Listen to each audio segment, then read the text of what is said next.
It's okay.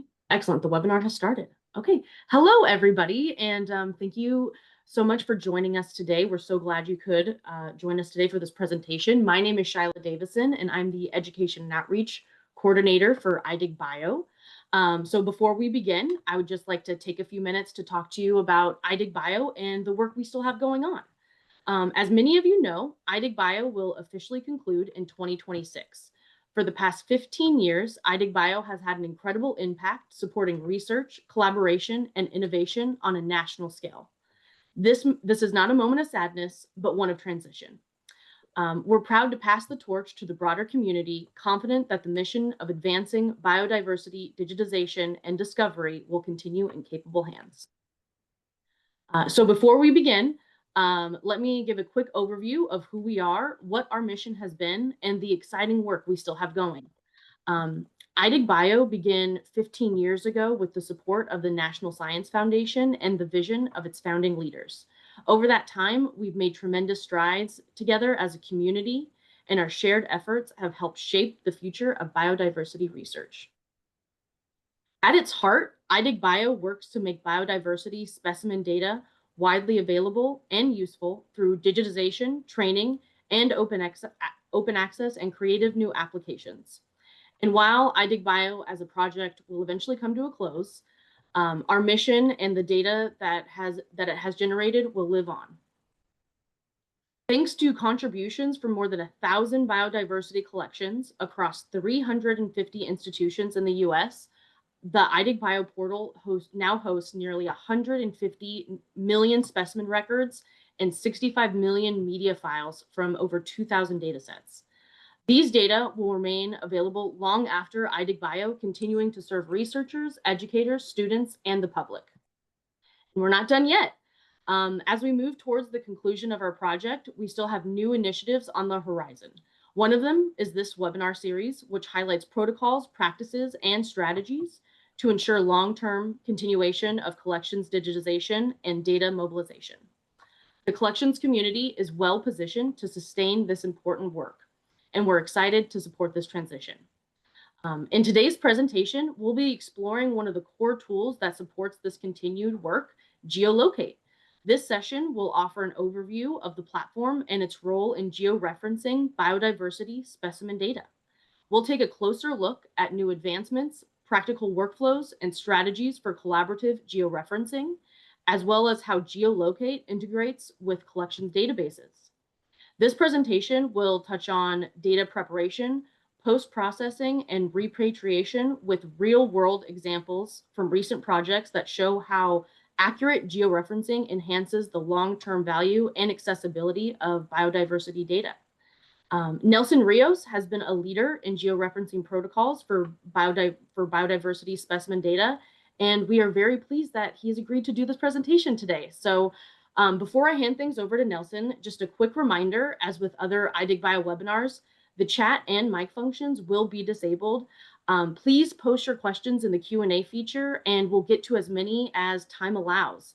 Thank you for your understanding. So without further ado, I'll go ahead and stop sharing my screen and let Nelson take it over from here. Thank you, Shyla. Let me share my screen. Give me 1 second. All right, let me just looks great. Reposition a few things so I can.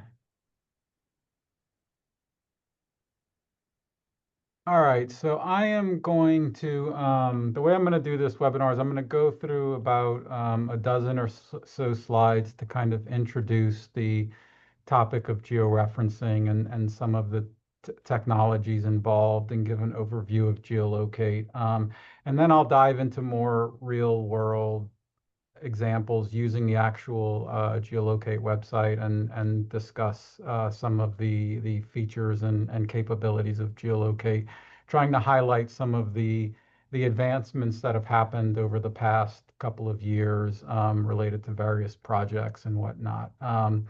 So just as a quick reminder, I'm Nelson Rios. I'm head of biodiversity informatics for the Yale Peabody Museum, and I will be talking about GEOLocate for georeferencing biodiversity collections. That did not advance. All right. So, as Shyla mentioned, iDigBio has been around for more than a decade now, and over that time, a lot of data has been georeferenced. This is a screenshot of data that is available in the iDigBio portal. The screenshot's probably about a year old, but it still gets the point across. And at that time, about 51% of the data within iDigBio, which represents 69 million records, were lacking geospatial coordinates. And so only 49% had geospatial coordinates with them. And that might seem, well, there's still a lot of data that have geospatial data attached to them. Well, the vast majority of those 73 million are still comprised, they're really focused on certain groups, like a lot of the vertebrates that were georeferenced early on. Invertebrates are still poorly georeferenced. I think for plant species, which have gotten a lot of georeferencing, I think they're still only at about 25 to 30% georeferenced. And then there's the level of completion and specificity for a lot of this georeferencing. Yeah. Do all of these records have some sort of degree of uncertainty related to the georeferencing process described? And are they georeferenced at very coarse levels, like at the higher geographies, at the county levels, and things like that? Or are they really specific locations that can be used for to answer a lot of research questions? And so there's still a big need to be able to go through and do a lot of georeferencing. And even out of that, 49% with geospatial coordinates, a lot of those records still probably need to be revisited, either to increase the specificity or to add uncertainty measures to those records. And so to help assist with this massive georeferencing task that needs to be done, we started developing back in the early 2000s our technologies for doing georeferencing. And so what you see here is, the goal of georeferencing is to take a collection description of where a specimen was collected. And in this example here, Pushpatapa Creek, trib to Pearl River, 7.8 miles north of Bogalusa at Highway 21 in Washington Parish, Louisiana, in the United States. That's a very typical locality description for where something may have been collected. And what we want to do is we want to be able to take that, feed it through some kind of algorithm, and then get some output that involves the latitude, the longitude, some measure of uncertainty, and if necessary, some other kind of spatial measure that might even be more refined, something like a polygon or something. As we all know, we're not really collecting, there are very few instances where a point represents exactly where we collected. And so sometimes having this polygon can help us really much more accurately describe the area of where the collection was made. So a little bit of the history of GeoLocate. As I mentioned, GeoLocate goes back to 2003, where it was originally developed as a desktop application running on Windows. You could contact us. Some people may remember, we would send you out a couple of CDs and you'd install it on your machine and go from there. And all the maps and everything was embedded on your computer and your desktop. And around 2008, about 5 years later, we got some funding to expand that application and add these collaborative georeferencing features. It was still a desktop application, but now it interacted with a web-based data portal that was able to manage data and users and allow people to work on shared data sets. And I'll spend a lot of today's discussion talking about the collaborative georeferencing features that are available and kind of using that as a major platform for doing georeferencing moving forward. Then in 2010 is when GeoLocate moved to what we would call more the modern GeoLocate. It moved to the web, and it stayed on the web ever since. And the main reasons for doing that, one is it gives us something we can update continuously as needed, but it also gives us access to all the major mapping platforms, the Google Maps, Bing Maps, OpenStreetMaps, all these different map servers that have popped up over the years, and makes it very easy for us to switch in maps as needs and arise, and as requirements are determined by the community. In 2012, we had the first major collaborative georeferencing project that we were directly involved in that used GeoLocate. And so this was actually a great project because it's what allowed us to develop a lot of the features that were necessary to make the collaborative georeferencing features of GeoLocate much more foolproof and user like something that, you kind of like you have to eat your own dog food kind of stuff. We built all these tools, but having not actually used them in a real world project, they were just kind of sitting out there. And this FishNet 2 project allowed us to really test out those tools and really put them through their paces and make them and harden them so that they were ready for prime time.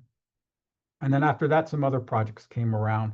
There was a project called CERNIC, which was related, or the CERNIC consortium, which involves regional herbarium in the southeastern United States.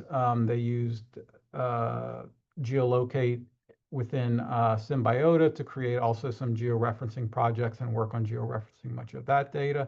Very similar kind of things, collaborative georeferencing, also some local georeferencing within the CERNIC Symbiota portals. What was really nice about this project, it was the first step in having some repatriation aspects between the collaborative georeferencing data portal and the Symbiota data portal. So there's now a process where data can go from Symbiota directly into collaborative georeferencing. From here on out, I'll refer to it as COGI for collaborative georeferencing, just a little shorthand for it. And then also within that time period, we started to develop integrations. And so we developed integrations with EMU and Specify, and as I mentioned earlier, Symbiota and Arctos, all the major biodiversity collection platforms. And then more recently, around 2020-ish, a number of different collaborative georeferencing projects. And I'll highlight a little bit of the results of these projects so you can kind of see real world what kind of things are happening using the collaborative georeferencing infrastructure. And so you see here, these are 3 projects. DigIn and Eastern Seaboard are 2 recent TCNs that were focused on georeferencing marine collections, one on the eastern seaboard of the United States and the other are just marine invertebrates around the world. And then that Horseshoe Bat Data Enhancement Project was another project where we took bat records from a number of institutions around the world and we georeferenced those to help have reference data sets for studying the origins of COVID. And then finally, or even more recently, is we worked with a project called DigiLeap, where we added additional georeferencing services to GeoLocate. And what I mean by additional georeferencing services, we added the capabilities so that you can actually do georeferencing using services other than GeoLocate itself. And in this particular case, it was to be able to link into a new service that was being developed called BELLS, which stands for the Biodiversity Enhanced Locality Service. And that's a service that leverages all the existing data in GBIF. So that big map I showed with all the iDigBio points, we're able to leverage all those existing points and bring those in and use those in the georeferencing process. GeoLocate had done some of that previously, but it was very piecemeal with very select data sets that were specifically contributed to GeoLocate and that we knew had a certain high enough quality. Well, the BELLS service allows us to leverage everything within GBIF.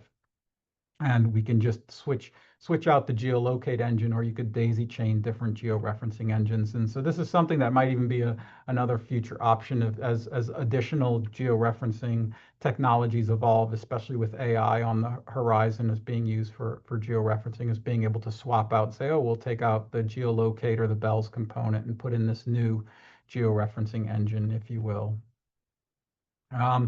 And then now the most recent development, which this is something that was just recently funded and is now in the works, and this is a collaboration with GeoLocate, Notes from Nature, and Zooniverse, and that is to build georeferencing specific tools within the Zooniverse platform that can communicate back and forth with the COGI and GeoLocate platforms. And so this will hopefully will unlock a significant workforce for georeferencing, being able to leverage a lot of the crowdsourcing infrastructure that is out there. So just to quickly highlight some of the results of some of these collaborative georeferencing projects. So this is an example of the horseshoe bat project that I mentioned, right? And so here we harvested data from over 77 museums.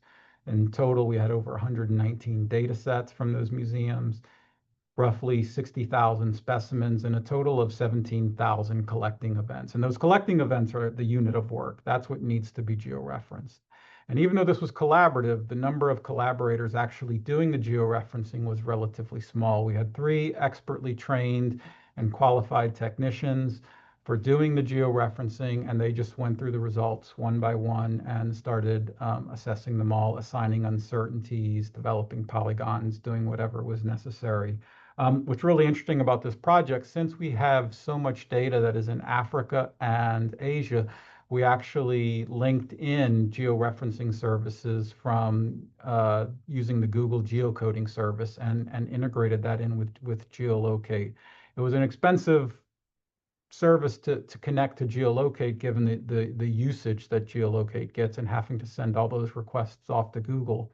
But we had it, we were able to provide that for the duration of the grant. And within 1 year, we were able to georeference a lot of the data. It made a significant impact in georeferencing a lot of the data in Asia and Africa. And so if that's something that your project is really working on in one of these countries where it might benefit from a commercial gazetteer source like the Google geocoding service, that's something we could link in. More recently are these 2 other collaborative georeferencing projects, DIGIN and Eastern Seaboard. As I mentioned earlier, they were focused in the marine environment. Unlike the previous projects where we only had 3 technicians doing the georeferencing, in both of these cases, there were many collaborating institutions. There's a slight difference in how the georeferencing was done in each of these projects. The DIGIN project ended up doing about 180,000 specimens. There were a total of 20 collaborative institutions, but all the digitization was outsourced to GEOLocate, which is a company that's involved with fish-based and has a lot of experience in marine collections. And so using technicians at GEOLocate, all the georeferencing was handled by them. Eastern Seaboard, on the other hand, we had 15 collaborating institutions in total, about 260,000 specimens, and all the digitization or the georeferencing in this case was done in-house by participants within the project. Each institution had 1 or 2 people involved in the georeferencing process. And so that's about 260,000 specimens. So just to give you a little compare and contrast, and you can get an idea of what was done, the BAT project that I had mentioned, right? 3 technicians, 17,000 collecting events. That was a 1-year funded project. I don't remember the details. I think it was about 6 months were spent georeferencing.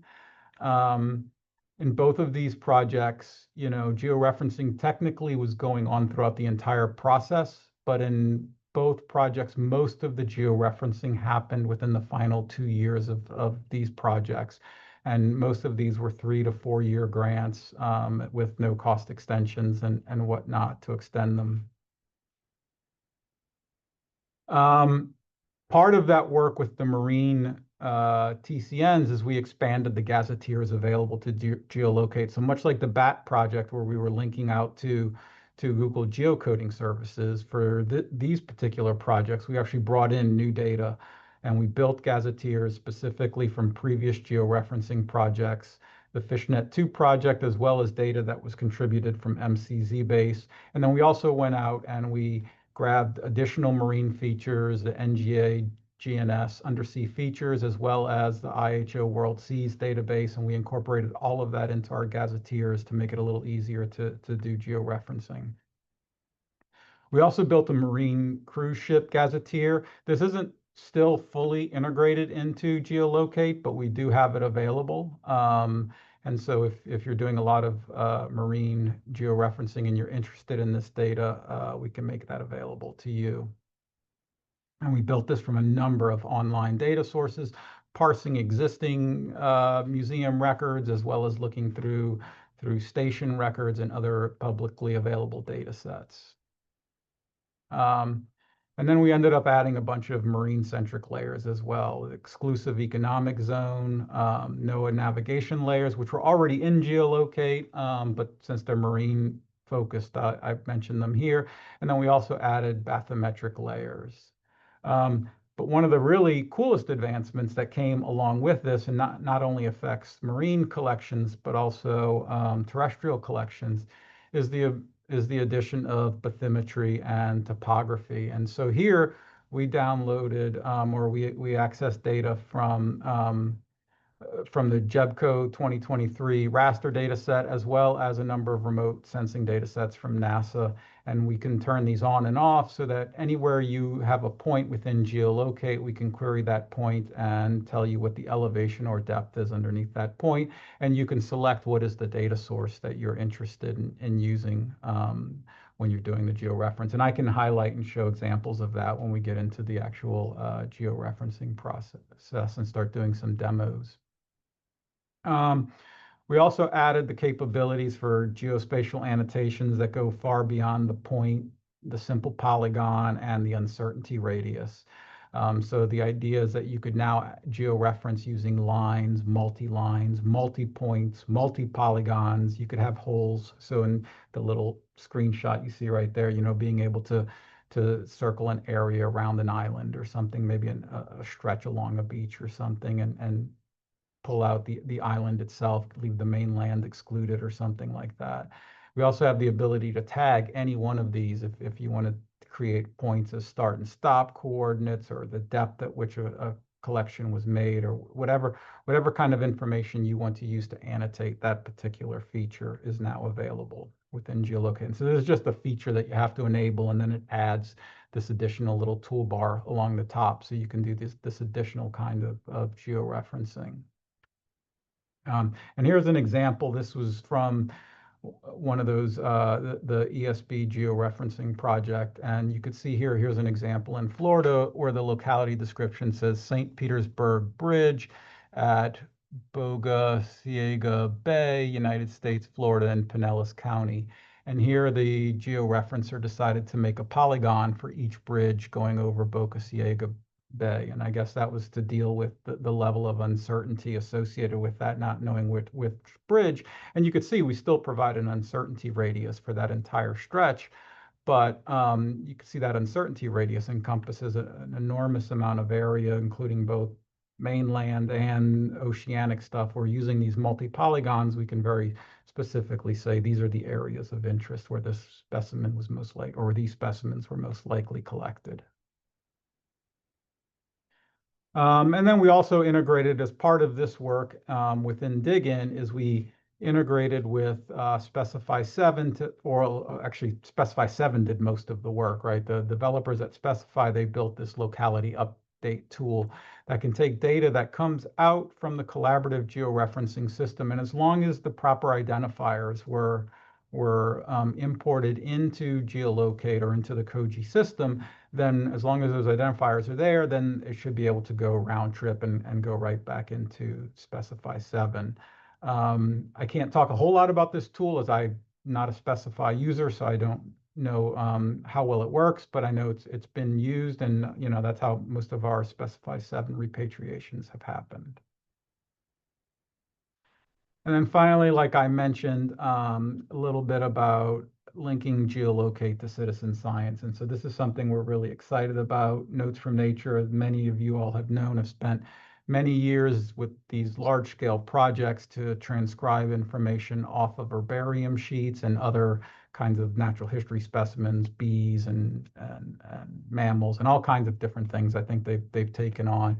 And now we're working with both of those projects, Notes from Nature and Zooniverse, to create citizen science, a citizen science version of GeoLocate that will be embedded within Zooniverse and make that available for users within the Zooniverse platform. All right, so I think now I'm going to just quickly, and that may have been pretty brief introduction there, so I'm just going to quickly pause see if there's any questions from the audience that Shyla has for me, and then I can go through any kind of questions, do a quick little discussion, and then we can go into some real live demos if that sounds good. Excellent. Thank you so much, Nelson. So we do have two questions, so I'll go ahead and jump in. So, has there been any discussion of integration of other geospatial software programs such as ArcGIS or Carto for georeferencing? In my georeferencing experience, I have found that including vegetative/habitat layers and DEM data has helped with providing more detailed or accurate georeferences. It would be interesting if additional data layers could be integrated into GeoLocate. Yeah, so it is. So the short answer is I could say it's on the to-do list or it's on the want list, but that's a very long list. And without any dedicated funding specific for such a feature, I don't know when we'll actually get to that. As far as integrating other tools like ArcGIS is unlikely to happen. But what we have considered doing is developing the ability so that users can upload or provide pointers to their own map servers. So that you could either take an image of a map and upload it to one of our own servers, and then you would have to go through a georeferencing process for that map so that it could then be visible within our servers. Or being able to then or point to some other third-party server that's as a web map server. And there's a couple of different protocols there, but as long as it follows the standards WMS standard or WFS standard, then we should be able to consume data from those servers and integrate them within GeoLocate. And we do integrate a lot of data sets from Esri and other map servers that are available. And we do host our own. It's just right now our own map server is data sets that we provide specifically. And if there is a data set that you really need for your georeferencing project, one of the things you can do is reach out to me. And if it's publicly available, if it already exists in a map server, then it's very easy for us to add it. We can just add them as needed. And then if it's not in a map server, then it really just depends what are the logistics on getting it migrated into the one that we host and making it available in GeoLocate. Yeah, there was another question? Yes, there's a couple more that have trickled in. So Sure. could you elaborate on the various map types available in GeoLocate? I use ESRI, but I don't know what the advantages of the others might offer.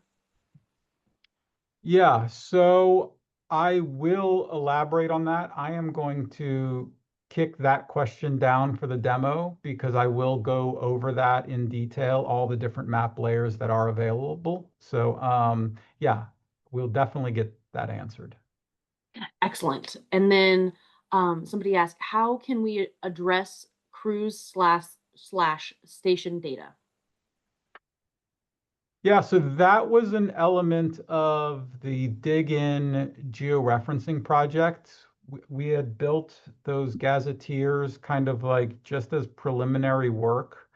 But then some things happened, and I think the Dig In project ended up doing a lot of their gazette georeferencing for the station data separately or using a different setup. So we never did end up connecting that directly and doing the work necessary to make that gazetteer available within GeoLocate. But we do have this data set available. So it's really just a matter of kind of cleaning it up and making it in some standard form so that you could consume it and use it, or just integrating it directly within GeoLocate. Neither of those are heavy lifts. So it's just a matter of finding some time to do that. Excellent. And the last question we have before the demo is, are there any tools for historical locations? Examples, localities that have changed name over time? So we do have some level of historical names within GeoLocate. It's whatever's available within the gazetteers. So a lot of the gazetteers we use come from GNIS. And so some place names are tagged as being historical. That is not always the best and greatest. I think OpenStreetMaps, which I'll talk a little bit more later on, also has a growing body of historical place data, and that goes beyond just the idea of a point and a name. And so it's possible that as these data sets get built, then they'll become more and more available. I don't know of any really great historical data set for place names on a global level. I mean, if you do, I mean, even if it's a small local thing, feel free to reach out to me. I'm happy to see if it's something we can incorporate. In fact, I would like to say that a lot of the features that happen in GeoLocate, a lot of it is through requests from community need. Like, I don't know everything that people need. And so it's important that if it's GeoLocate doesn't do something that you don't like, or it needs an additional feature, or that you reach out to us and we can see about how getting it to accommodate those particular needs. Thank you so much. That was the end of the questions. So for the audience, if you want to go ahead and still put questions in the Q&A while he does a demo, we can answer them at a good stopping point. So go ahead and keep the questions coming. And Nelson, you're good to go for the demo. Sure. So I'll talk about the GeoLocate web application. I'm sure everybody, can you see my screen? Good to go. Yes. Okay, whoops, let me, I want to close out this PowerPoint real quick. All right. So the web application, you can go to geo-locate.org, and that will take you to the GeoLocate web page. And if you click up at the top on web application, it'll bring you to 3 main clients. And all of these clients all use the same GeoLocate core algorithm for doing the georeferencing. They all kind of work in the same basic process as far as where the map is and how the data are handled. But they all have different target use cases. And then in addition to these 3 clients, we also have a link to this embeddable client. And this is something that allows you to take all the UI that exists in these clients, the basics of that UI, and embed it into another application, usually a web-based application. And using this embeddable client is how GeoLocate's been embedded in Arctos and in Specify and in Symbiota and even Emu. Even though Emu is a desktop application, it has an embedded browser that makes calls out to that embeddable client. And that works out very well. So the 3 main clients, and I'm not going to talk too much about the batch file-based client. I'll try to introduce it a little bit, but the main reason I'm not going to talk about it is I'm actually in the process of trying to deprecate it over time. We don't put in the same feature, like when a feature gets updated, 99% of the time, those feature updates are happening in the collaborative georeferencing client, particularly if it involves large-scale data. Using that file-based client was intended really as a means for working with small data sets that you're uploading. You want to very quickly georeference them. I've just found that over time, it lacks so many of the features that are available within the larger scale collaborative georeferencing client. It's also technically the backend infrastructure that we have for it's very primitive compared to what the collaborative georeferencing client offers. And so it's just much easier for us to maintain and support georeferencing that happens in the collaborative client. So we're trying to move users who've been using the file-based client over to the collaborative client, where they can have a much greater feature set available. Even if their collaboration is a collaboration of 1, it's perfectly fine to do your georeferencing that way. But I'll start off by introducing the standard client, kind of go over some of the base features, and then discuss some of the things. So like one of the first things, so when you open up the application, what you're usually greeted with is a map in the top half of the screen, and then on the bottom portion of the screen is this thing that we call the workbench. And it has a couple of tabs. One says workbench and the other says results. And this is where the results of GeoLocate as well as the data that you enter get typed in. So if I type in, an example, let's just do New Haven USA, Connecticut, and georeference that. And so I type that in as my input, I georeference it, and I can see on the map, I'm now given a number of different points. GeoLocate will go out and find a number of potential candidates for georeferencing, return the coordinates for each one of those. If there's an uncertainty available, it returns an uncertainty for that particular location and displays that. If there's a polygon, it displays the polygon.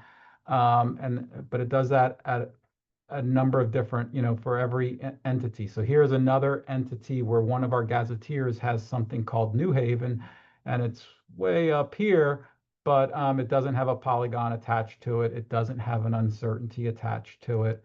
This one down here also does not have an uncertainty, nor does it have a polygon. It's just another gazetteer entry for something called New Haven. And so now it's kind of up to the user to figure out which one they're most interested in. And there's this one here. You can see that this one, so when I'm clicking on it, I'm having trouble. There's two, there must be two very close to each other on top of each other, and I couldn't click on the one that had the polygon because they were right next to each other. One of the things you can also do, if I'm zoomed out and you see that happening, you can click on your results tab, or you could go through and click on any one of these. I'm going to get rid of this. I'll talk more about what that yellow star is. That's from a previous process. But I'll talk more about that later on. So you could see here are the different results. And the best result, or the one that's most likely the one that you're going to want to work with, is going to be that first result. And so you could delete the other results from the map just by clicking on this X if it makes it easier for you. The general paradigm that we follow is that we represent the active result as a green dot, and you can move that anywhere on the map. And so as you move it around, that's going to be your final result. We still leave the other result as a red dot on the map, so if I want to go back to it, I can always click it. So regardless of what kind of changes if I make on the map, if I kind of mess things up, I can go back to my original result and try it out. Just to explain some of the user interface features, you can see here I have a big browser on a big screen, and I'm working within this tiny little confined user interface. I can come click up here to maximize my map so that it'll fill the entire screen. And this is how most of the time when I'm georeferencing, particularly if I'm on a laptop, that's how I do georeferencing is on a screen with it maximized. Nelson, Yep, sorry to interrupt. We had a good question, and I just want to ask it real quick. sure. Is the top result always the best result, and what does the color coding of the results mean? So the green dot is always the active one. There's only two, well, there's technically a couple of different color codes. So there is a green dot, which is your active result. That will be what we think is the best one. The algorithm does return a score. Since I've deleted them all, let's re-georeference it so that we get the dots again. So we can see we got 4 results back, and I can go through them, and you can see it has this score. So they are ranked by this score. And there's a number of different variables that go into the score: the length of the string that was found, does it have a polygon, is it within the county that was found, all these, the gazetteer, the specific gazetteer that was hit, some we consider higher quality than others. And so the score gets generated, and we try to put it at that higher score, but that doesn't necessarily mean that that's correct. That's just what the algorithm is thinking. And in a lot of cases, you can have 2 named entities that we really don't know the difference between one or the other, and it's up to you, the user, to make that decision.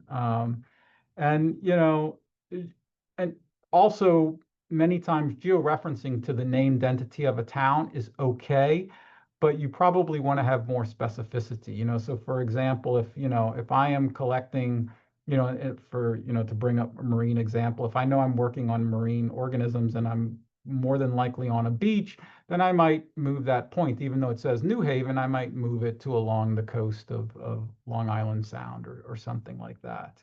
And so that's kind of up to you to determine based upon your knowledge of what it is that you're georeferencing, and maybe some additional data that's not embedded within that locality string that you're using directly. Sometimes it could be field notes or other information. The red dot, like I said, is what remains after, it's basically every result gets a red dot. And so that will be the dot that you see. There will be occasionally where you will see a yellow dot, and that is within the collaborative georeferencing system, where we're bringing in data from other georeferencing processes. For example, if the georeference happened and you georeference something previously and you go back into your history to find a record, you could use that yellow dot will be shown so that you can see it on the map without it being part of the active result. I'll explain that more when we get to the collaborative stuff. The other thing that you may have seen when I first started on the georeferencing is I clicked on it. There was a little yellow dot with a little triangle on it. And what that is, that's actually not a dot, that's a pin. And I'm going to, just to show you how that works, I'm going to pin a record here. Oops, I got to clear the polygon. And so what pinning, oh, it actually put it there without the polygon. So what pinning does, it allows me to put a marker on the map that will persist in my browser's memory from opening and closing the browser. And it's just a way for me to very quickly pin something on the map that will stay there that I can reference. It's not intended to be the result of my georeferencing. So I might be like, oh, I need to know this spot, or this particular location. I want to mark it so I can go back, or I can use it as a reference in my georeferencing. And that's why I would have that pinned location. Since it's based on your browser memory and how much memory is available your browser allows us to use, there's only so many pinned markers we could put in there. So that's why if you have a really large polygon, it won't necessarily attach that polygon to that particular pinned marker. So, but I could unpin it, and then you won't see that yellow dot there anymore. And now we've got a red dot there where it was. And so that's pretty much how that works, that pinning. So was that it? No. Was there? Go ahead. Sorry to interrupt. There was a couple questions that just trickled in. If somebody says, if I click on the green dot, I can see it be edited, but if I would draw a polygon on there, how could I do that? Yeah, so let's click on one of these that doesn't have a polygon, right? So there's no polygon. I can click on the draw polygon button, and I can just start clicking on the map, and then that will allow me to draw a polygon.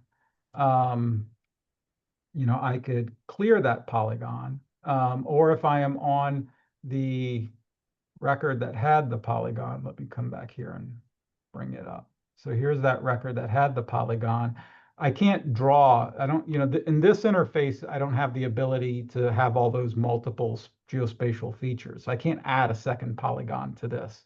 So I have to clear out that polygon so that I can then draw another one, right? Another thing that will happen is I now have a polygon, but there's nothing to stop me from taking that point and moving it outside of the polygon. And so you see up here, I get this little warning telling me that the green marker is outside of the polygon. And that's for the user. That's for the user's information. You are perfectly welcome to do that. There are lots of use cases where people are georeferencing. And if GeoLocate's able to return a polygon, people want to be able to see it, but they're not actually interested in keeping the polygon, and they may be moving the point elsewhere. And so we just give this warning so that you know that the point is outside the polygon. It's up to the user to, do something different, either enlarge the polygon or change the shape or move the point somewhere else. The other thing you can do regarding polygons is anytime you do have a polygon, you usually want your uncertainty to be meshed with the polygon. And so normally what you would do is after creating a polygon is you would click on your record and you would hit resize uncertainty to the polygon. And that will ensure that the polygon fits that the uncertainty radius fits the polygon as best as it can. Basically, it stretches out to the maximum extent of that polygon. So, in this example where we had, all of New Haven selected, even though it kind of fits it pretty well, we would probably want to just go in here and hit resize and let that uncertainty radius tighten up against the polygon itself. And a lot of it has to do with the fact that, uncertainty radius is defined by a point, and then that point being a center and going outward. So if your point is not perfectly centered within a polygon, within the bounding box of that polygon, then you will always end up having an uncertainty radius that is encompassing so much more space than is necessary. And so this allows us to move the point anywhere you want within the polygon and then create an uncertainty that'll still give you that large uncertainty radius, but will let you most accurately reflect your location. Excellent. Yep. Oh, were you finished with Okay. the question? Answering the Yep. question? Yep. Okay. There's a couple more. So, how does GeoLocate handle street addresses for a locality string?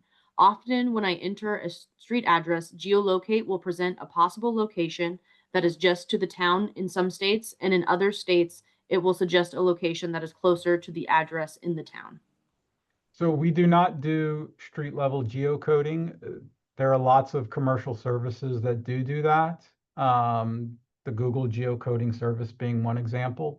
And so that would be my recommendation is you can, and I'll talk a little bit about it in Koji more, is you can take data that have been georeferenced externally, bring it into Koji, and then use our interface for doing your final georeferencing, for verifying that result and working with the data.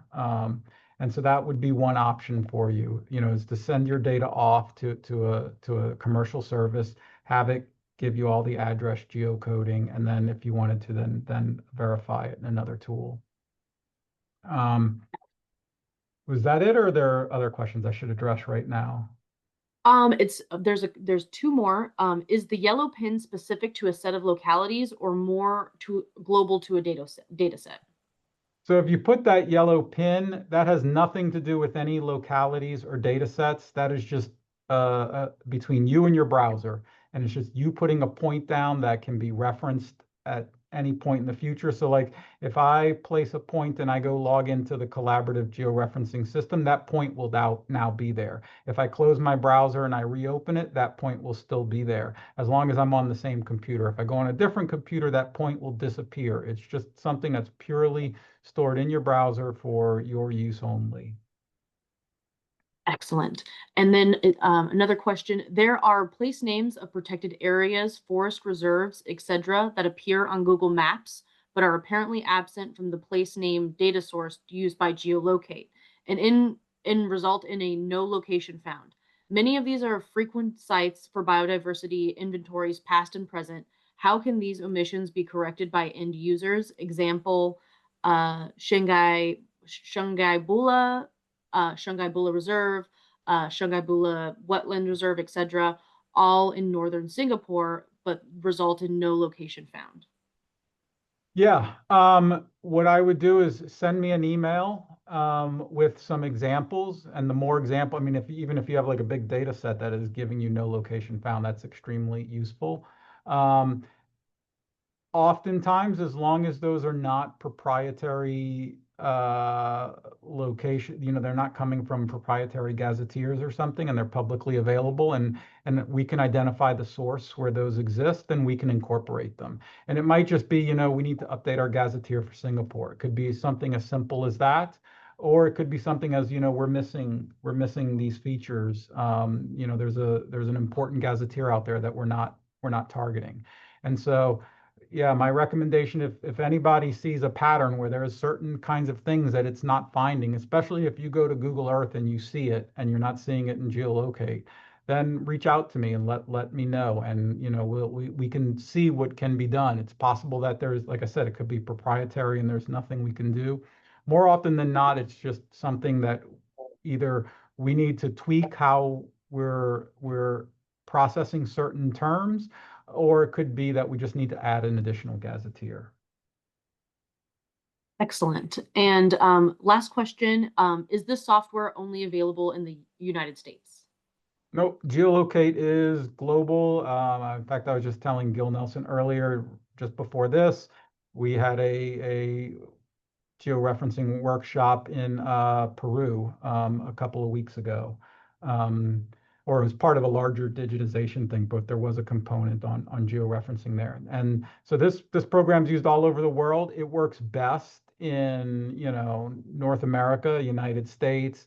It works pretty well in Europe, certain countries where we've worked with people. And, you know, once again, it's users in the community who've reached out and said, hey, this doesn't work that great for here. Can you integrate this gazetteer? Can you integrate this map layer? And that has allowed us to significantly improve the quality for those areas. It's like in Spain, we have some better than the generic gazetteers available. For Australia, we've also done some of the same. And so it just depends on where you are in the world. So I want to, just so we don't run out of time, I want to make sure I get over a lot of the base features, right? And so you saw that I can draw polygons on the map. Sometimes, as someone mentioned, GeoLocate will return no result. And so what happens if you have no result on the map? There's this place marker item, and I could click on that, and that will just place a green dot anywhere on the map where I click. And this can be very useful in a couple of cases. One, GeoLocate returns no result. I need to place a map so I can go and get some data from it. Or, you know, the geolocate results are, you know, right here. I'm zooming around on the map and I find, let's say right here is where I want to put my dot. Well, I don't want to lose where I am on the map and go out there and find it. So I could sit here and hit place marker and do my georeferencing right here, right? And then I could work with it from here, and I could, you know, resize this uncertainty. Well, in this case, I want to edit the uncertainty. And then there's a little handlebar here, and I could resize my uncertainty as need be. There's also a measure tool. So I could click on the map, and let's say I want to click here. Well, oops, I missed the first dot. And this allows me to draw on the map and get a measurement of my line. And I can clear it out by clicking the measure tool again, and then once again, drawing on the map. And with the measure tool, the default measure tool is doing is drawing a line, and at the very end, it's showing the total length of that line. But if we go into these options, there are these options to include segment distances as well as direct distance. And if I enable that, when I draw my next line, you'll see as I'm doing it, I'm getting the distance of each segment as well as the direct distance. So even though I went out and back, my total distance was only 1.81 miles, but you could see here each segment adding up and going around. Down here in the user interface is where all the data are stored. In this case, since there is a polygon, I'm going to clear out the polygon just so that there is less information shown and you could see it better. This is just a tab delimited box of the fields that are available up here. If I click on the options, there is an option where I could change the result box to be represented as a CSV format. And so now you could see it's comma separated value. So whatever's easiest for cutting and pasting, I find the tab delimited works great if you're just copying and pasting directly into Excel. Another option you may have noticed was the polygon. So GeoLocate, as I mentioned, was developed in the early 2000s. And back in those days, there weren't many great standards that were broadly accepted for representing polygons within simple formats that we could just embed in a simple text file. And so we kind of came up with our own, which was nothing more than just a big comma delimited array of vertices. And that's what you see down at the bottom when I created this polygon. You could see the vertices right here, right? And that's the polygon representation. Well, now fast forward to today, we have many different text-based standards for representing polygons and other geospatial entities. And so the one that we recommend and is also compatible with Darwin Core is this WKT standard. And so if you click on that and hit close, you can see now our polygon is transformed into a slightly different format. And that's ideally what you would want to be saving into your database if you're going to use the WKT format. The other good thing about this format is it can be read by GIS systems. So I could take this data, I could import it into GIS, and then from there I could transform it to whatever format I want to be able to use for representing my polygons or geospatial data. Um, Other options that are worth mentioning, I talked a little bit about elevation and bathymetry, and so this is where you can enable it. By default, it's disabled, so you just have to come in here and turn it on. And so these are the three different layers that are available. There's the GEOLocate 2023 data set, and then these two data sets, which are derived from NASA satellite data, the SRTM version 3 and the ASTER GDEM version 3. They each have their pluses and minuses depending on where you are in the world. You can read about these as well as little information that we provide about them right here. I'm going to select the GEOLocate 2023, which is the lowest resolution of the three, but has global coverage. So I should be able to click anywhere. So you should see after I've done that, right here in this bottom, it now has this elevation added to it. And even though it can be elevation or depth, we're just calling it elevation. So we just have one term in the user interface, but a negative number would represent depth, right? And so if I move out into the middle of Long Island Sound, you could see the number is now -24. And so this is happening in real time, querying as the point gets moved to a new location. We have about 3 terabytes or so of data that we're querying.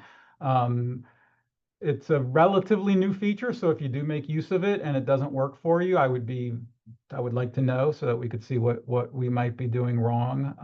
There's a lot of performance things that we've developed so that we can do it and respond so fast and quickly as we're moving around the map. So if you encounter issues with it, please let me know. Other options. Up here are the georeferencing options. I won't cover that too much as I've covered a lot of this in past GEOLocate talks. But the basic ones are, just a very quick overview, matching a water body. So if you have 10 miles north of Bogalusa at Highway 21, and Pushapatapa Creek, we're able to identify the creek and the highway, or we're able to identify the creek, right? And so if we're able to identify a creek, then we'll take whatever point we georeferenced and snap it to that particular water body, the linear feature of the water body. We also have this option to detect highway river crossings, where if we know that you're referencing a river or a water body and you're referencing a highway and the two cross, then we have a pre-computed lookup of basically every bridge crossing in the United States, and we're able to snap the point to that bridge crossing. Do uncertainty in 99% of the cases, you're always going to want to have that checked. This goes back to the earliest legacy when GEOLocate did not do the uncertainty calculations. So it was an option that would be that when we first added it, we made it as an option so that people could continue to, their data would stay compatible with the legacy software. Error polygon, this is, do you want the system to return a polygon if there is one available? The vast majority of our gazetteer entries are not associated with polygons. It's something I would like to remedy. There's a lot of data available that we could attach polygons to it. It's just a matter of doing all the GIS processing to make that happen. We have this option for displacing a polygon, and I'll explain that real quickly since that one is a little confusing. So I'm going to go back and re-georeference this record for New Haven. And you can see here is a polygon for New Haven County. And if I georeference this as being 8 miles north of New Haven, and I georeference it again, you could see that the entire polygon for New Haven has been displaced 8 miles.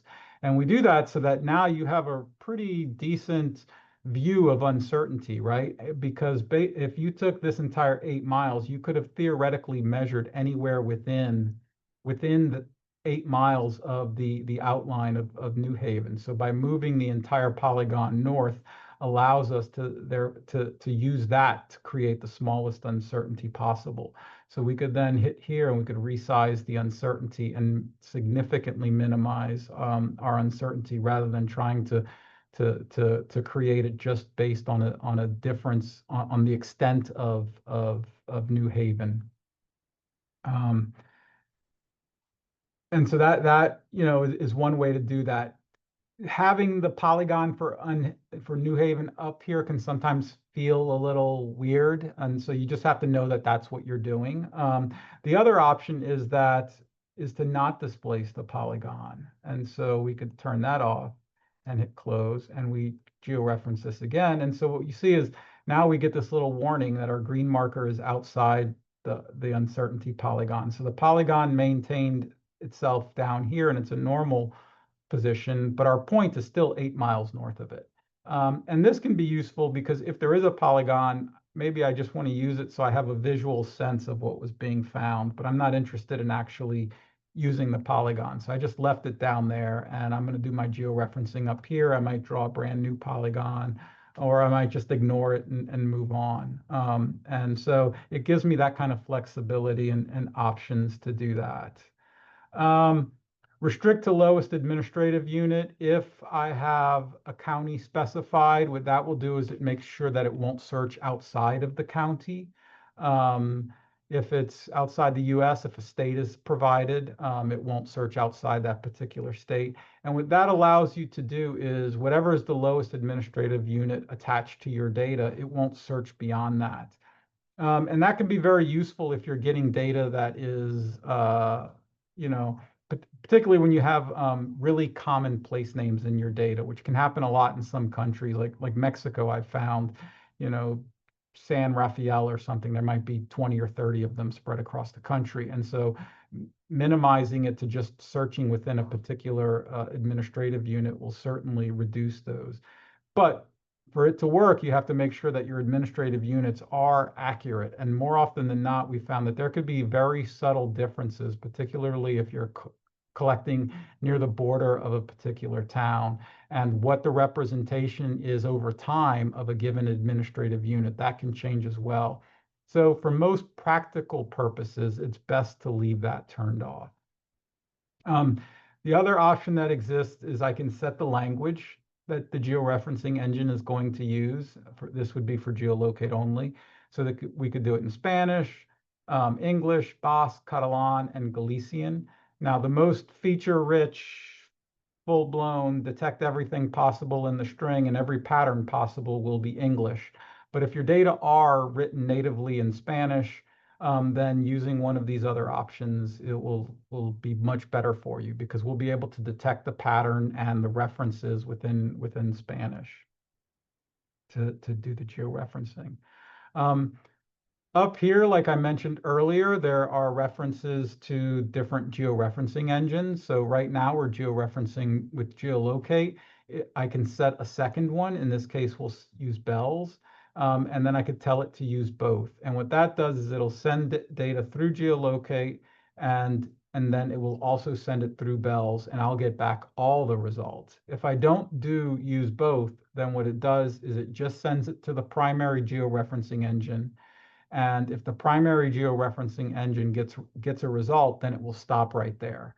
If it doesn't get a result, then it will continue on and send it to bells. So it's basically try bells if GeoLocate returns nothing.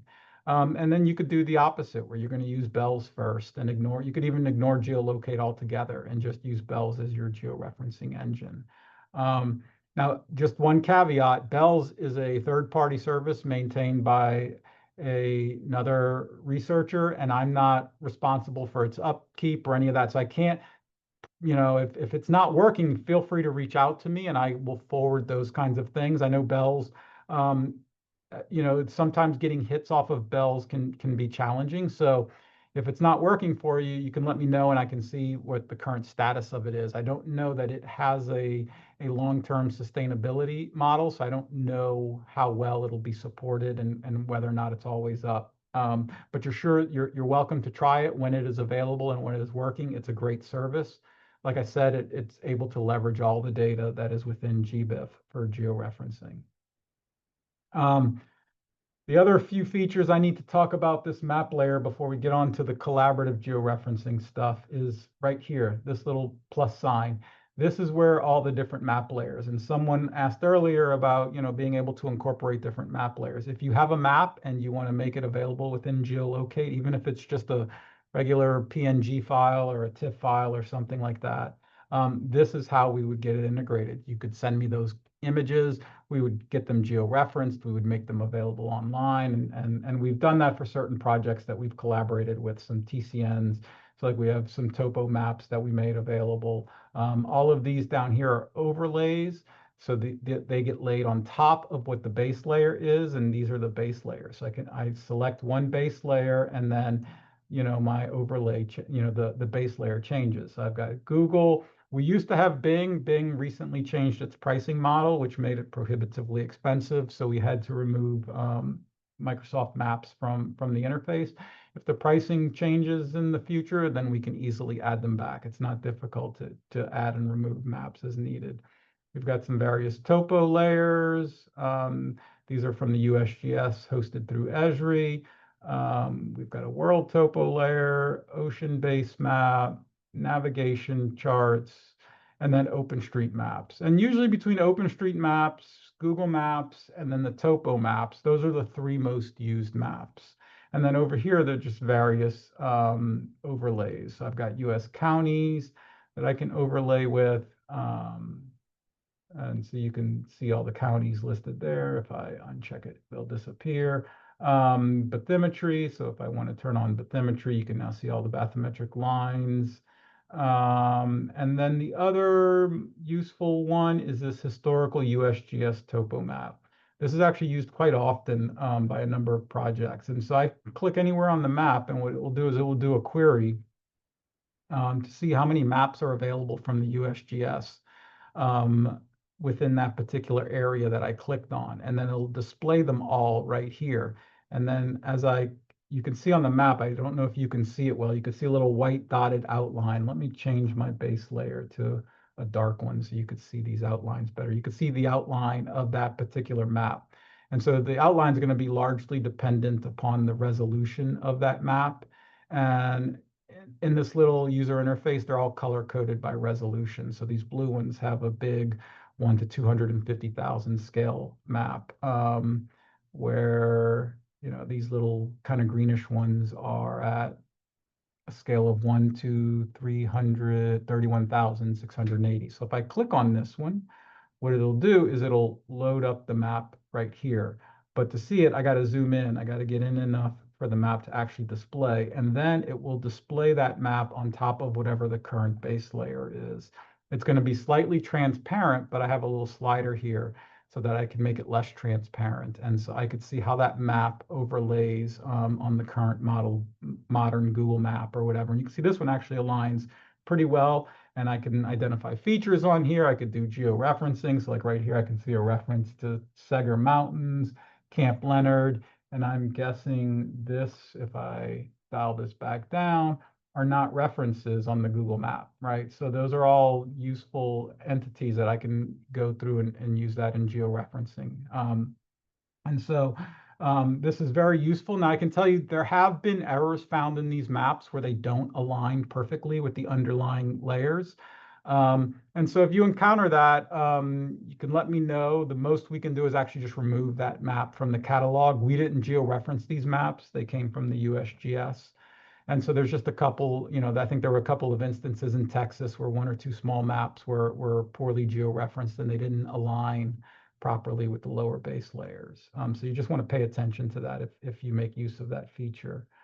And so that, for the basics of the user interface, that's it in a nutshell. I do want to get on to the collaborative georeferencing. If we just have a few minutes, I could take a couple questions if there are any questions waiting, and then if not, I'll go on to the collaborative georeferencing stuff. Yes, there are a couple. So one says, I've never tried drawing a polygon in GeoLocate until now. How do you turn off the drawing after you've set the points you want to include? Okay, so you can draw a polygon, and then all you have to do is just start clicking on the map. And then when you get to your last point, you just double click. Excellent. Thank you so much. Somebody asked, what do you recommend that we do to batch process specimens if the batch client will eventually be retired? So right now you can use it. If we ever do fully retire, we will import the data into the Koji system. But the idea is you would be using Koji, which is what I'm going to show right now. I just very quickly, I drew a polygon. And so there are some like hidden features where in this case, when I hit I clear the polygon, I hit draw polygon. And if I hit my left shift key before I click on my first point and I just leave, and then I click on my point and I leave my finger on the screen, I can draw a polygon with a ridiculous number of points and get a very smooth polygon. In many cases, you don't want to do that because you're going to get a gigantic polygon, but that is a feature that is available, and you can use that for drawing polygons. Thank you so much for answering that. And the last question is, I'm wondering if the targeted location can be downloaded, if then how? If the targeted location, so using this particular client, there's nothing really to download, right? So what I would do is I would have a spreadsheet open, and then I would just, if I were using this client for georeferencing, I would probably have pasted in my locality string. I would have pasted in the county and the state. I would have gone, Control C, Control V, and then I would have come down after I've done georeferencing. I would have come down into this box and I would have triple clicked, and that's going to highlight the entire box. Then I hit Control C and paste it into Excel, and that should, and if your columns are aligned properly, it should just paste it right across your columns. Thank you so much. Those were, oh, one just trickled in. This is the last question. How do I change the size of the uncertainty circle? Yeah, so let me place a marker. If I place a marker, so it shows an uncertainty circle, and there's not much I can do with it. If I move the point, let me change I can see a little better, change to Google Streets. And so we could see the radius. If I click on my green dot, I get this little pop-up balloon, right? And it says edit uncertainty. And so if I click on uncertainty, it will add this little handle that I can move forwards and outwards. Okay. Excellent. Thank you so much. And so now what I'm going to do is go to the web application, and I'm going to talk about the collaborative georeferencing client.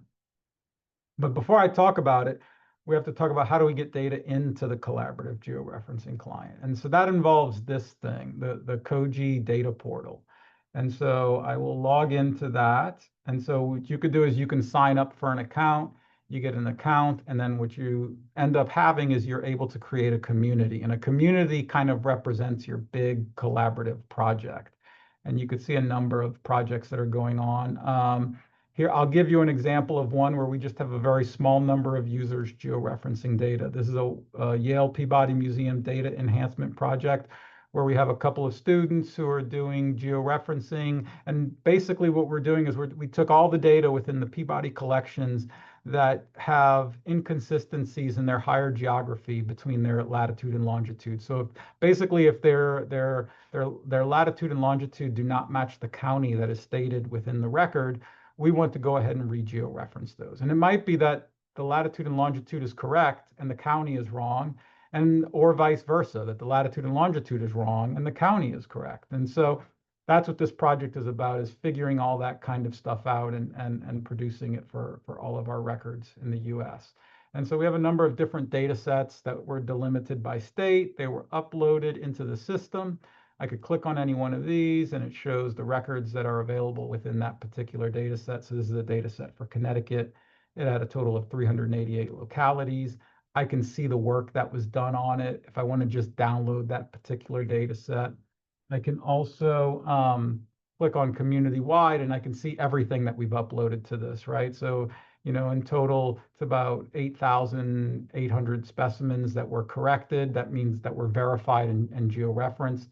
224 were ambiguous enough that they weren't georeferenced, that they were just, they were what we call skipped. So you have this concept of something being corrected, which means it's been verified, the coordinates are considered valid, versus something that's skipped, which means I'm not georeferencing it. It got results from GEOLocate, but those results still weren't good enough, and I'm just skipping over this record, and there should be no result for this record at the end of the day.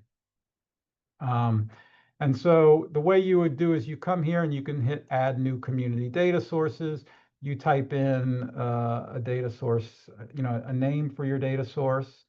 I'll just very quickly do one, and then you'll get a spot to select a file. And so I will, even though this data set already exists, I won't actually upload it. I'll just click on it, and then you get this data mapping interface. And then it's very simple. It's just a matter of me mapping the records. The fields that are required have this kind of like light gray highlighting attached to them. So I have to make sure that those fields are located, are in the file I'm uploading, the catalog number, the scientific name, the locality string. But I can also upload a latitude and a longitude. And this is something new, is I can upload an uncertainty radius.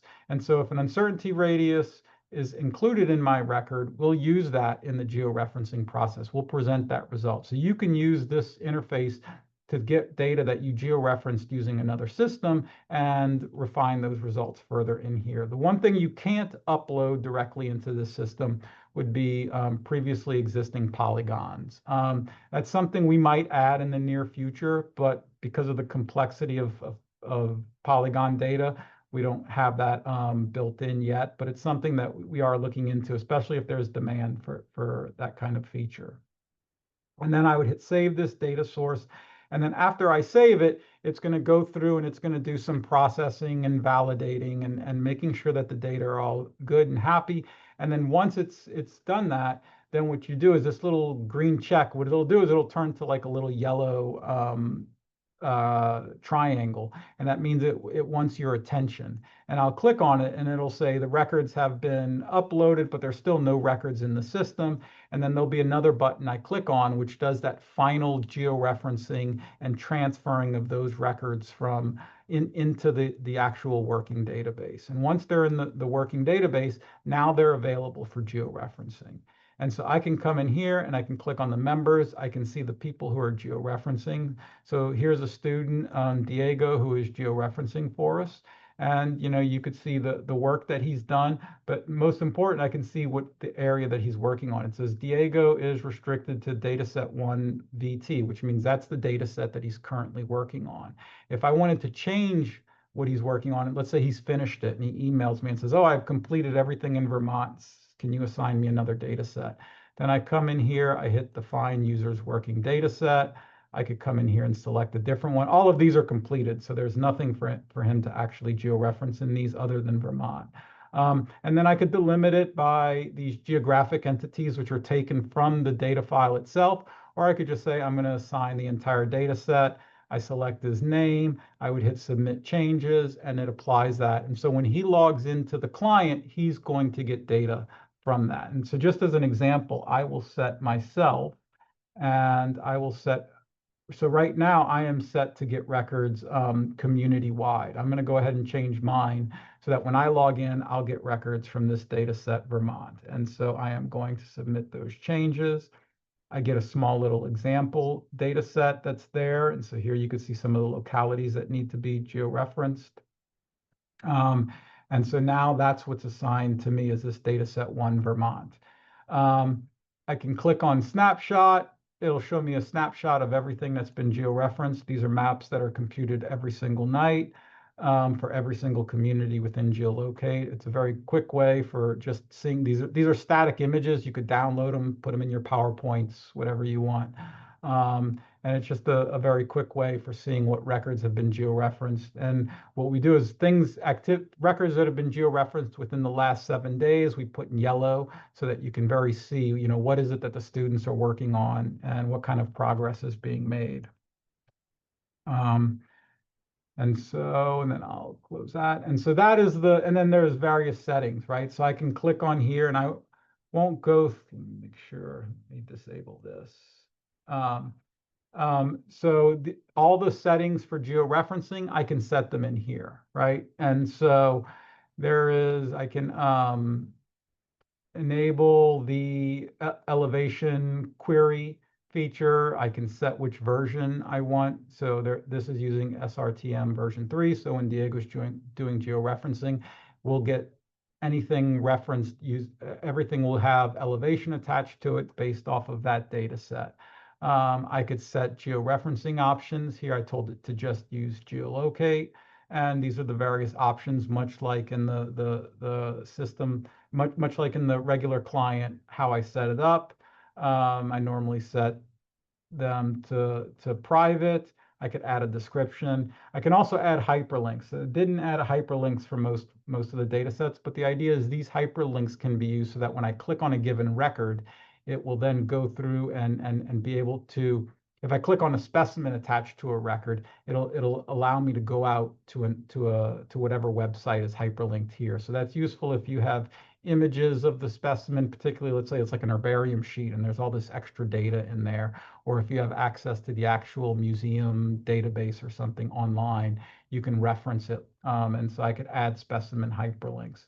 There's also this easy sign up link, which I had to delete so I could show you the screen. And what this does is it allows me to create a hyperlink that I can send to people. And the utility of that is I can send someone this hyperlink and it gives them a sign up form so that they can join this community. If they don't have an account in the Koji system, they'll be prompted to create an account.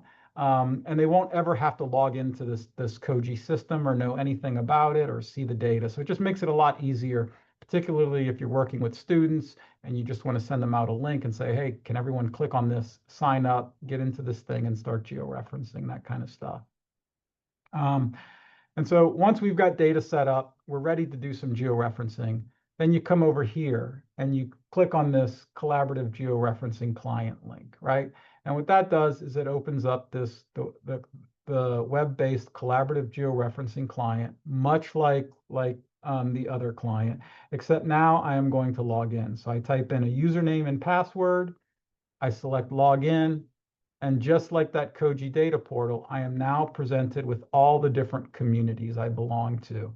So I'm going to go ahead and click on this YPM data enhancement and then hit continue. And here it's showing you what data sets are in, what data sources have been uploaded to that community. This is purely informational. This is not for you to click on or select anything. It's just informational so you can confirm that you are in the right community. And then you hit continue. And then this is how it works, right? And so I just hit next record, and whatever's the next record in my queue, hopefully it would be a record from that data set Vermont set, is going to then pop up into here, and I will georeference that. So I'm going to hit next record, and we could see we got a result says West Bridgewater, USA, Vermont, Rutland County. And so here I am. Here's a place called West Bridgewater. It put a point there. Here's an uncertainty radius. There's another record that was found here. I could click on the possible locations and see what the differences are between these things. So we've got two results that came from GEOLocate. One is West Bridgewater, and the other is West Bridgewater, two versions of it. And so I could pick either one. And then there's this other result, which is what's actually in the museum database. And with an uncertainty like 3036, more than likely this was at some point in the past georeferenced with GEOLocate. And like I said, this is a record whose data do not match the higher geography. So likely the county is either incorrect on one way or the other, or it's really close to a county line. And so what I would do now is I would go through the process of trying to figure out what it is and then figure out where this goes and georeference it. One thing I want to point out, which I think is important, I mentioned this 3036. Historically, GEOLocate was very liberal about how it generated uncertainty radius. It followed a standardized procedure that was developed by John Wieczorek, probably back like around 2010 or so. I can't know the exact year on that. And it's an algorithm for calculating and computing the uncertainty radius based on a number of parameters. The largest the most significant parameter being the extent of the named place. Well, unfortunately, the extent of the named place it's kind of a guess if you don't know. If you don't have a polygon for that named place, then we would take a guess at what that extent was based upon what the feature type was. We no longer do that because what it ends up doing is we end up having a lot of feature types with this, or a lot of place names with the same feature type that have a vast variety of actual real world extents. So unless we have polygons for places that we can accurately know the extent of a place, we no longer just automatically calculate an uncertainty radius without knowing an accurate extent for the place. So now, more often than not, you won't get back an uncertainty radius unless we know very accurately the extent of that place, in which case you'll get much more reliable uncertainties and you won't have these highly repetitive numbers being returned by GeoLocate. So I wanted to point that out, as that is a major change that has happened within the past year or so within GeoLocate. So the way it works is now I just go through, and when I'm georeferencing this record, I do the same stuff as I do in the other client. I create a polygons, I do uncertainties. In this particular version, we have these complex geospatial features. So I could click on the map and I could add additional points. If I wanted to tag any one of these points, I could add some information to that particular tag and hit tag. And so now we could see that little tag is on the map there. I could draw lines. I could do polygons. And so I can do all of this stuff. You can also do, let's see. Gotta remember to do. Oops, that wasn't shift. I always forget there we go. By using the Alt key, the left Alt key, I can carve a hole in the middle of a polygon and create a polygon like that. And that would allow me to get the island area. And so I could do all of that. I could also just delete all of these things by clicking on them. Or I can clear them all out, or I can go back to my map and work with it normally. And so that's what I would do. And then when I'm happy with my result, I've created any of these additional geospatial features that I want to track. I've created my polygon, my uncertainty. Then what I would do is I would hit correct. Now I'm not going to do that since this is real world data and I want the student to go through and verify this record. But I would hit correct and that would send the record to the database. If I am unsure, I could hit skip selected. And if I hit skip selected, before I can skip, it's going to ask me to type in a reason. And so I would add some documentation as to why I couldn't find this particular record. And I'll cancel that. I could also add comments to the correction. So I could type in some information, georeferenced against Google Maps layer, blah, blah, blah, whatever information I can use, or, West Bridgewater is not in this particular county. All kinds of different things go into there. I can click on a correction report. It'll show me how much data is left to georeference that's currently assigned to me. That's useful if I want to see how close I am to finishing my current work. If there's something in my workbench, like if I hit next record, I'm not getting anything because this is here. So I could clear my workbench and hit next record, and it'll get something else that's also in my queue. And this is actually good because this one has some similar records. And this is kind of the value of doing this collaboratively, is that we have these large shared data sets. And within my community, there's another record for Wilder. In this case, it says Wilder, Chandler Road, USA, Vermont, Orange County. And then I also have Wilder, USA, Vermont, Orange County. They may be the exact same place. They may not be the exact same place. That's up to me as the georeferencing technician to determine whether or not we're referencing the same place, and they should both be georeferenced as a single unit. If I choose to, then I could select that and I could georeference them both as one unit. I can also click down here and I can see the specimens that are collected at each particular location, and I can also use that to help validate what it is I'm doing and georeferencing. I can click on my history to go back into my history to see what else I've georeferenced within the collaborative georeferencing system. So if I want to see everything I've corrected, I could hit get history. I haven't done much work myself in this community. So you could see here's one I georeferenced from Williamsville, New York. So I could click on that. And this is an example of where the yellow dot shows up. Right on my workbench, I have this data from Wilder, USA on my map. But in my history, I have this thing from Williamsburg showing up. And so I can zoom in and there's Williamsville. I can click on it And you can see there's a polygon for Williamsville, an uncertainty radius was drawn. That's the data that I assigned to it when I georeferenced it. And so now if I want to use that record and apply it to my workbench, I could just hit correct. And whatever I see here is coming from that record.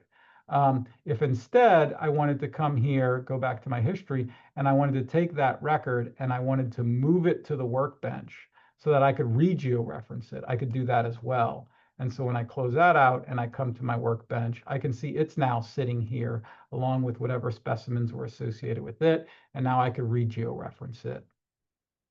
The history option also has the option to include localities with matching determinations. And that would be if there are similarities. This is a very small data set, so there are no similarities listed. But if there were similar records, they would move over with it. And even if I could do it, if those similar records had deviated, right? They had similar records, but they were georeferenced differently and they have different coordinates. So they have different determinations. So I could click on exclude outdated determinations so that only records with that are all matching the exact same location are being moved over. But if I uncheck that, then all matching determinations will get moved over, all similarities, even if there was that deviation in how things were georeferenced. I could also do the same thing for my skips. I don't think I've skipped anything in this community, so there's no skips to be seen. The skips will show up with a light reddish color while the corrections are in this greenish color. And then we also follow a very similar pattern where we have this review pane. And this is something that's enabled in here. If I click on members and I click on the user, in this particular case, I'm the administrator or I'm the owner of this community. But I could come in here and I could say change users community access levels. And there is this reviewer option. And if you have the reviewer option attached to your account, then this review tab will be here. And so what I can do is I hit select records to review. And let's say I want to take all the records that were verified by this one student. And I could do other things. I could also add a scientific name filter. And so you could see there was a lot of stuff georeferencing from our anthropology collection, which is why you're seeing weird scientific names right here. So I'll uncheck that. I could filter just for the country. I could also just filter for things that are within my current map extent. But I'm just going to say, give me everything that this particular user has georeferenced. And I'm going to change my filter parameter so I can see 10,000 records at a time. And then I hit get results. And so now I'm able to zoom into the map and I can see everything this one user has georeferenced. And I can click on any one of these records and I can see the result for that record. Griswold, USA, Connecticut, Middlesex County. So hopefully if he's done a good job, I should be able to zoom in. And here it says no change applied to the record. County is incorrect and should be New London County. So this is an example where the georeferencing he determined to be correct, but the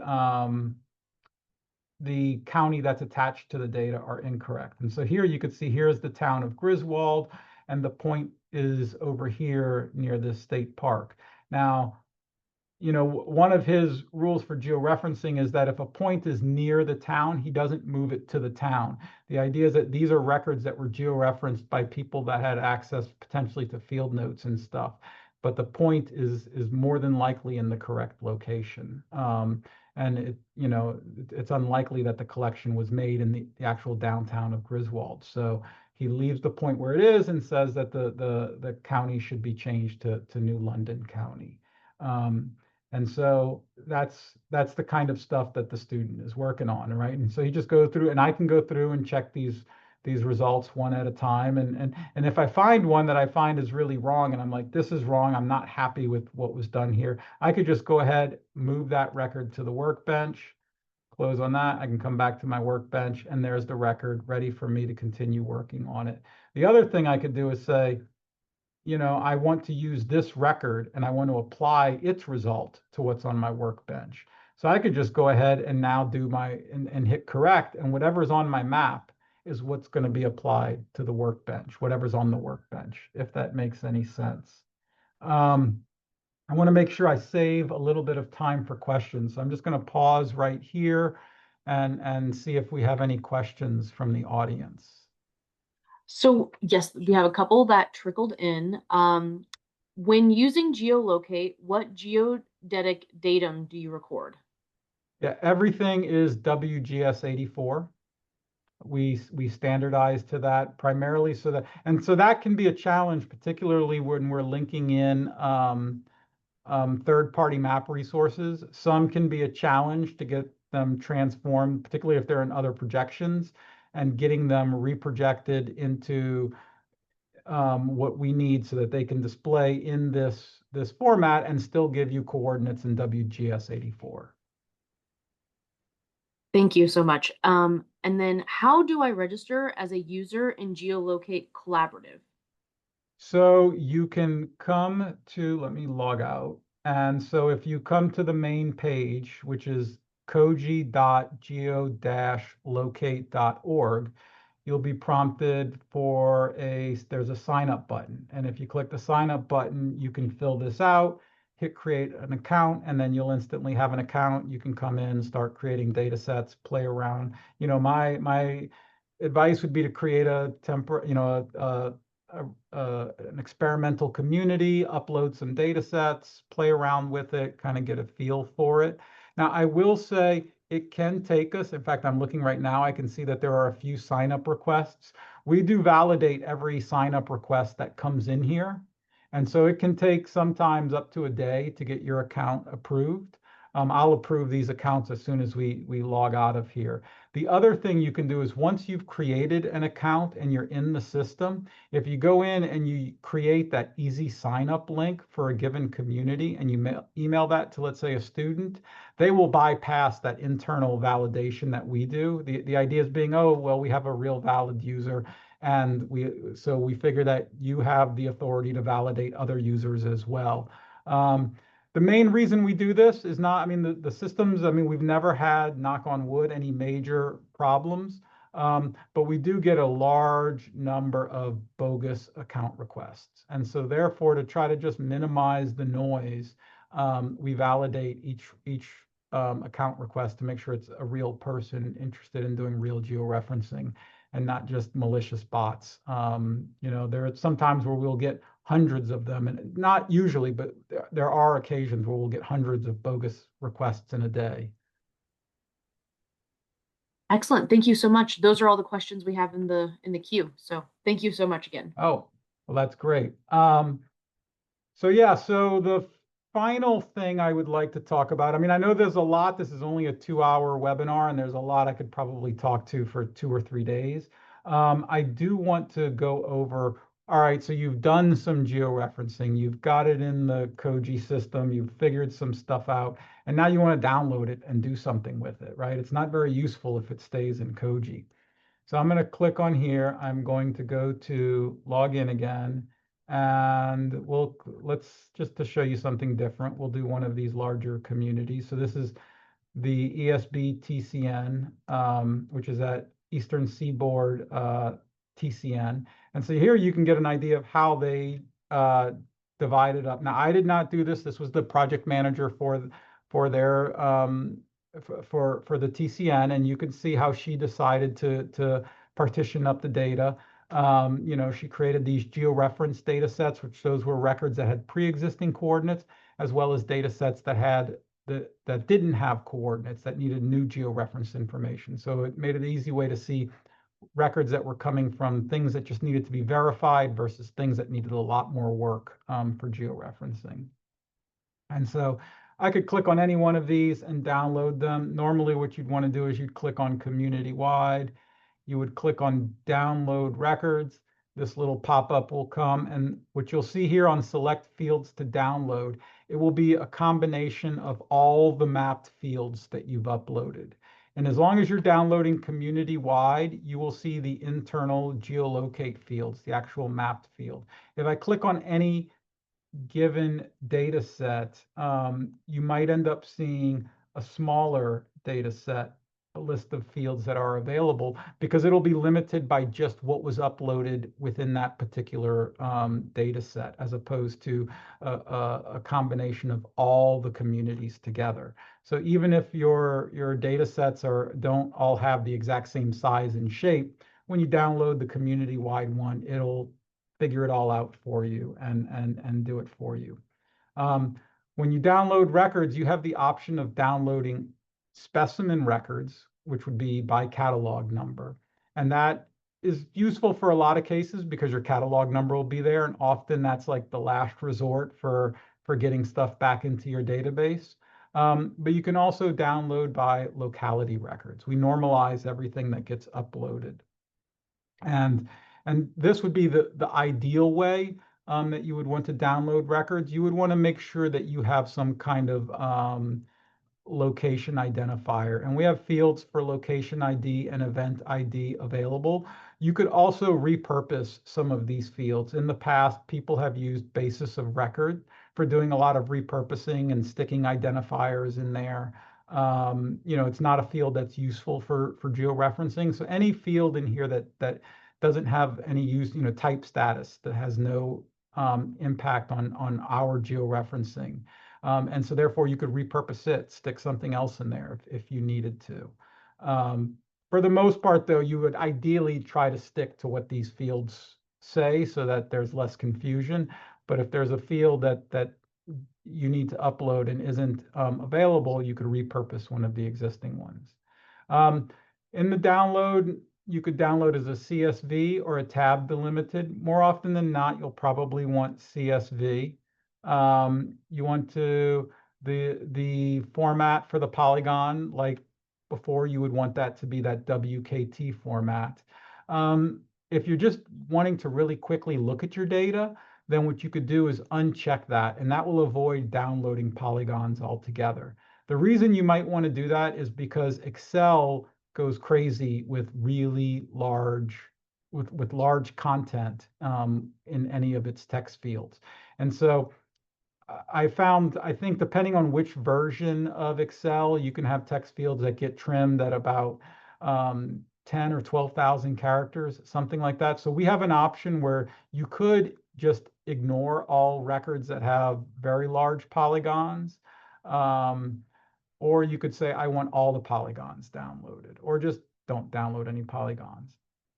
And you have the same kind of option where you can include, if you did any of those complex shapes where you have multiple polygons and points and tagged entities, you can include those in your download as well. And your two options is, one is going to be this consolidated JSON blob that describes the annotation and any of the spatial features along with the tagging information for that spatial feature. Or you could do it in a denormalized fashion where you will get a new row in your spreadsheet for every complex shape that is created. So if I created 3 points, there will be 3 new records attached to my spreadsheet, and there will be identifiers in the spreadsheet so that you can figure out which record belongs to which. And then I could download just the locality records, which is, like I said, what you want in most cases. But if you need to download by the raw specimen record, you can download from that as well. And then right here, I can say, do I want to include the stuff that's been unprocessed, the corrections, and the skips? And in most cases, you want the skips, you want the corrections, you want to include the unprocessed. If you're still in the process of working and you are interested in seeing what is left to work, then you would want to include unprocessed as well. But for repatriation purposes, you don't need the unprocessed because they're just a copy of what you uploaded. And then typically you would want to click here to restrict to the latest work. We keep a track of everything. So every single correction, every single move of every point will be tracked. Every time someone hits basically correct or skip, that gets logged in the system, and we maintain that entire history of work. And so if I include all work, it'll all be available to you, and it will be up to you to do the sorting. There'll be a timestamp for every result, so you'll be able to sort out which result is the latest. But we do all that for you. If you just hit restrict to latest work, you will get the last record in the system, which is what we're considering the final result for that record. And then finally, there is an option if you want to download a KML, and there's various options as to how you want to draw the uncertainty and complex shapes. And that makes it so you can very quickly visualize your results in Google Earth. That's not used as much. More often than not, it's downloading CSVs, but it can be very useful, the KML as well. The CSVs, I will take CSVs straight out of here, use the WKT format, and I can open it up pretty much directly, import it into QGIS, and display the polygons without any problems. So that works out very well. And with that, we only have about 15 minutes left, so I will take any final questions or if there's anything else that you want to see.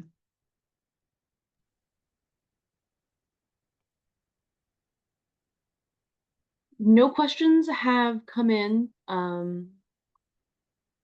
See, I'll give it a couple more seconds, see if anybody's typing.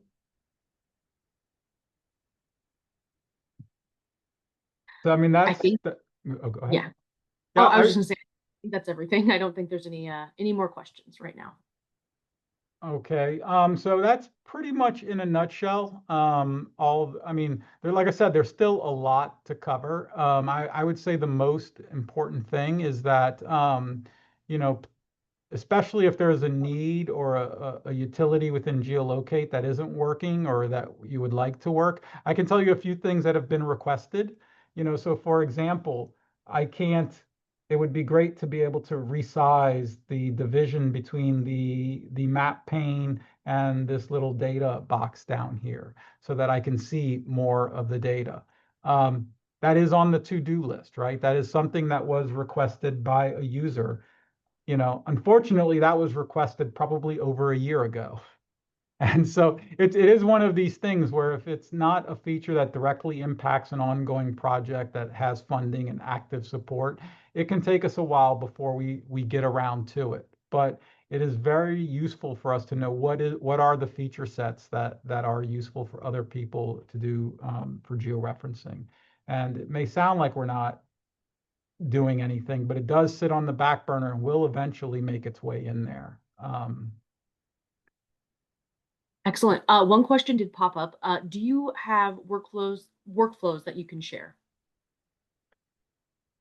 Workflow, there's nothing I have documented. There was at one time, so for the FishNet 2 project, we had, at that point, we decided early on in the project that we were going to try to do everything in R and try to do everything programmatically. And so we had built a bunch of scripts in R to handle all the raw data sources. So in that case, it would be to connect to FishNet, download a data set by an institution from FishNet, do all the data processing. Normally, we would check against an existing, so normally before georeferencing, what I would always do is I would try to build myself a reference data set of high quality known georeference stuff, and I would make references to that. I would see what matches that.